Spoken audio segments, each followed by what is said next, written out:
All right, so get this.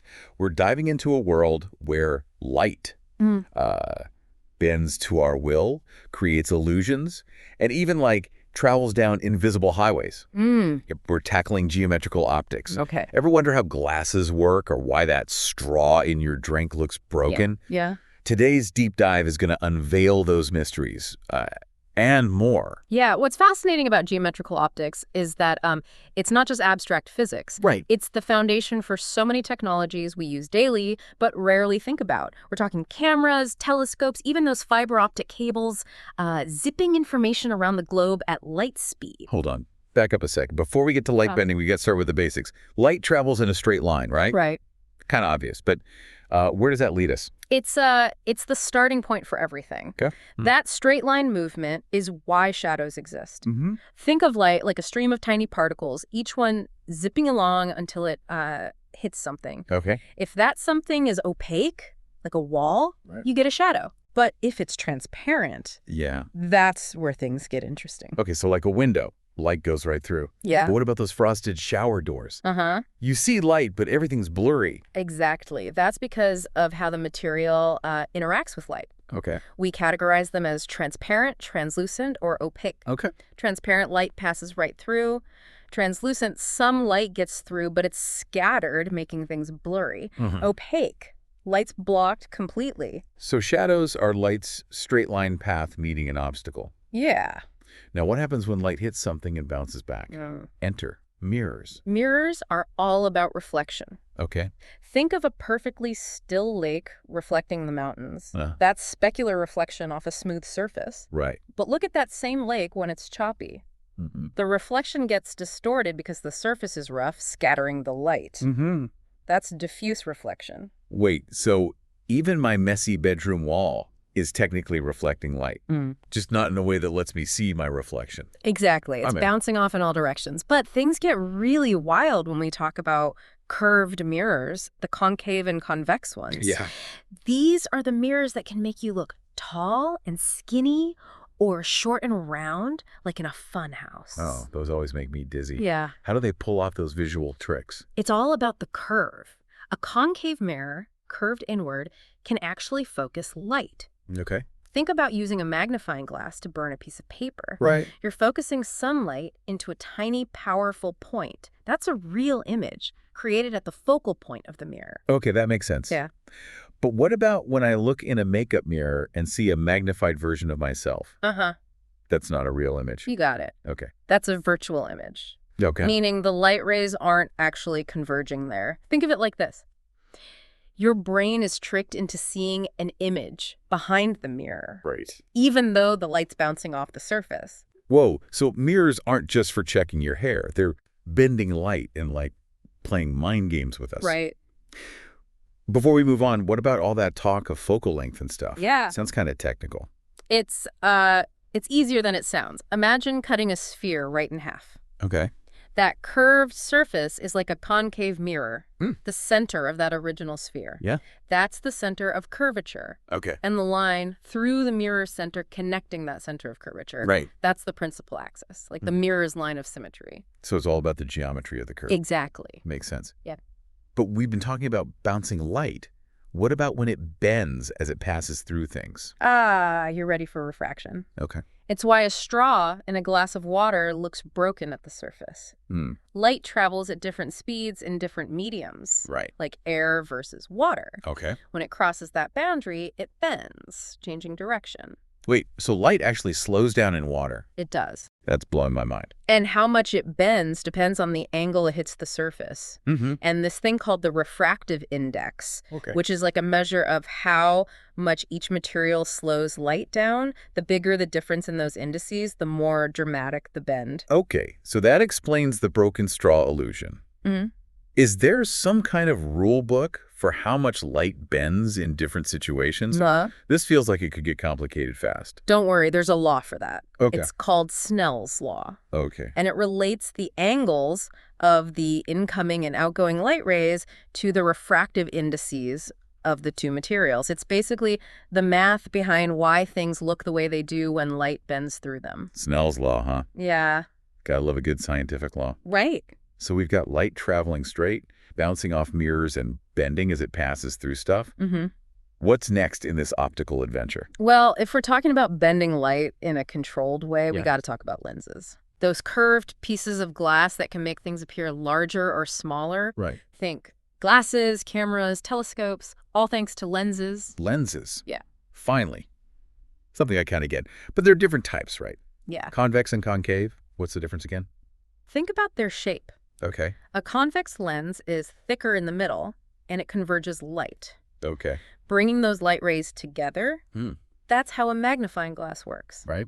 It focuses the light, making the image appear bigger. So a concave lens, thinner in the middle, would do the opposite, spread the light out. Exactly. Okay. Concave lenses diverge light, which is why they're used to correct nearsightedness. Mm-hmm. They spread the light out before it hits your eye, adjusting the way it focuses on your retina. Okay, that's starting to click. So both mirrors and lenses can bend light to create images, but they do it in different ways. Right. Mirrors by reflecting and lenses by refracting. Is there anything else that can bend light in such dramatic ways? Oh, you're in for a treat. There's this wild phenomenon called total internal reflection, Okay. where light actually gets trapped inside a medium. Right. It's like a light maze with no escape. Wait, what? Yeah. Light gets trapped? How is that even possible? Doesn't light always try to escape? Like, well, light? It's all about angles and a little thing called the critical angle. Okay. Imagine a beam of light traveling from water into air. If it hits the surface at a steep enough angle, it gets reflected back into the water instead of escaping into the air. Right. It's like it hits a wall of light and bounces right back. Okay, I'm trying to picture that. Yeah. So the light is basically trapped inside the water because it can't escape past that critical angle. Exactly. Think of a fish looking up at the surface of a pond. Okay. At certain angles, it can see the world above the water, but beyond a certain point, it only sees reflections of the pond bottom. That's total internal reflection in action. Whoa, that's a trippy fisheye view. So this trapped light, it's not just some cool science fact. Right. This has to have some real-world applications. You bet it does. Total internal reflection is the backbone of fiber optic technology. Okay. Those thin glass fibers transmit data as pulses of light, and that light stays trapped inside the fiber thanks to total internal reflection. It bounces back and forth down the cable like it's on a superhighway, traveling super fast with minimal loss of signal. Fiber optic cables, those things that make my internet lightning fast, all because of trapped light. Never thought about it that way. Okay, we've covered light bending, bouncing, even getting trapped. Anything else light can do that would blow my mind? You get ready for this. White light, the kind we see every day, isn't actually white. It's a mixture of all the colors of the rainbow. Put up what? You're telling me white light is like a secret rainbow just waiting to be unleashed. Exactly. Oh. It's wild, right? Yeah. And we can unleash those hidden colors with a simple prism. A prism. Like the Pink Floyd album cover. That's the one. Okay. Prisms are triangular pieces of glass that can split white light into its spectrum of colors. Okay, but how does a piece of glass magically create a rainbow? It's all about bending light, but with a twist. Okay. Different colors of light have different wavelengths, Right. and those wavelengths bend by slightly different amounts when they pass through the prism. So it's like the prism is sorting the colors based on how much they bend. Exactly. Okay. Red light bends the least, violet the most, and all the other colors fall in between. That's why you see a rainbow of colors spread out when white light passes through a prism. It's called dispersion. So rainbows are just sunlight getting dispersed by water droplets in the air. Yeah. I never realized it was that simple. Yeah.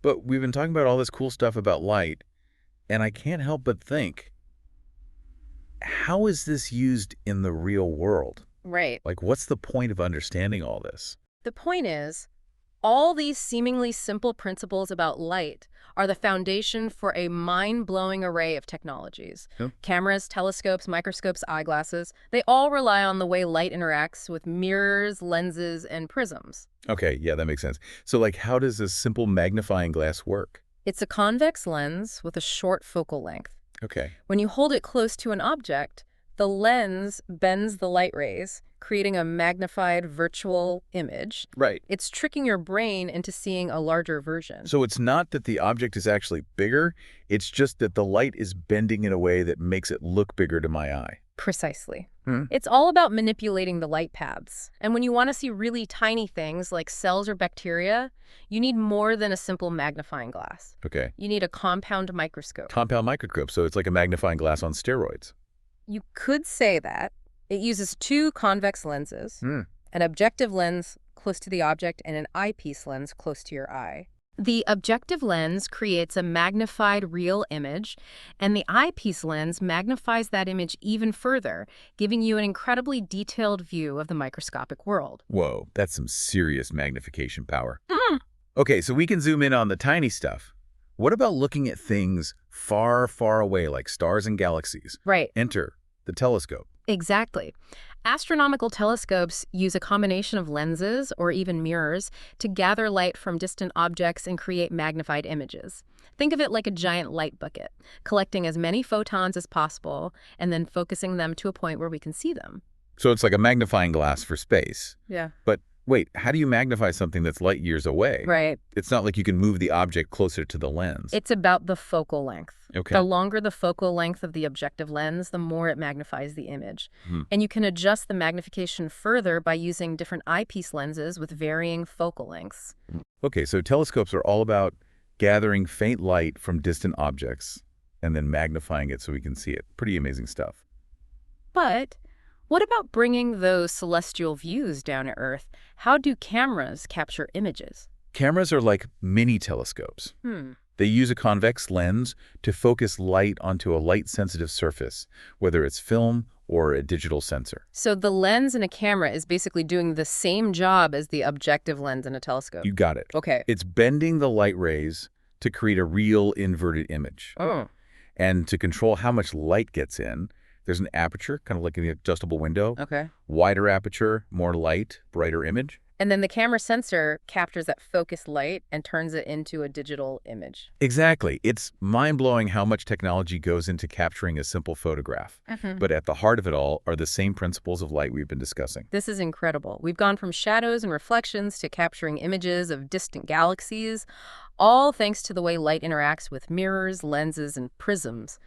It's like a whole new world has opened up to me. And we've only just scratched the surface. Geometrical optics has applications in so many fields, from medicine to telecommunications to entertainment. Right. It's a fascinating and constantly evolving area of science. Okay, but before we get too lost in the vastness of it all, let's bring it back down to Earth for a sec. Can we walk through some real-world examples of how these principles are applied? Absolutely. Okay.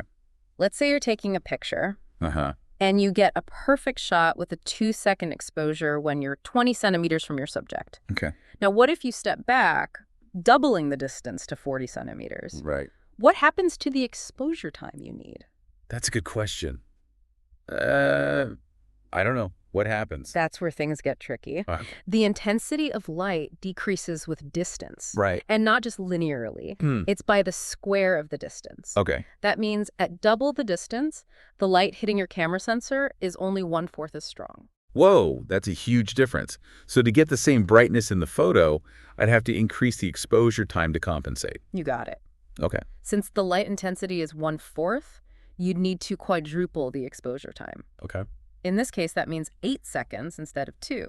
It's a fundamental principle photographers use all the time to get well-exposed images. The inverse square law strikes again. Makes sense, though. Okay, let's try a more extreme example.